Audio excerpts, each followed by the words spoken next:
as a journalist and somebody that runs a journalistic organization, I told Scott Baker within minutes of this happening, I said, here's what I want you to look for. I want you to look for the gun. Tell me everything you can about the gun. Was it a stolen gun? If it's a stolen gun, that really tells me something new and something really, really important that makes me think more that it's a setup for the NRA.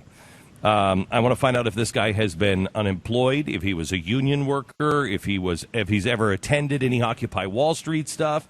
Has he ever been, like, for instance, those guys who did the the guys who went to the Saudi mosque and then pulled off the Boston massacre?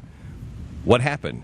They were radicalized at the mosque and then kicked out of the mosque. And that's when, I believe, a handler followed them out of the mosque and said, hey, dude, you're making a lot of sense to me. How can I help you?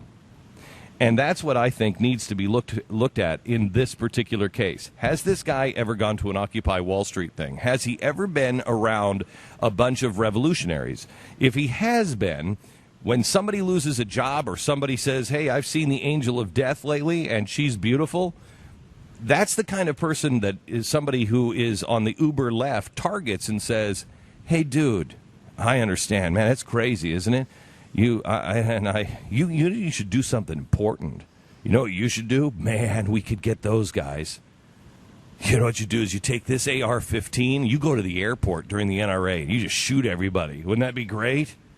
And the guy is so screwed up in his head that he goes to the airport. In this particular case, and I'm not saying that this has happened, I'm saying you should look into it as a journalistic organization, find out about the gun, find out if you've ever been connected any way to any of those kinds of organizations, and take it from there. I only jumped to that conclusion that it needs to be looked into because I have been, I've studied revolutions, and this happens all the time.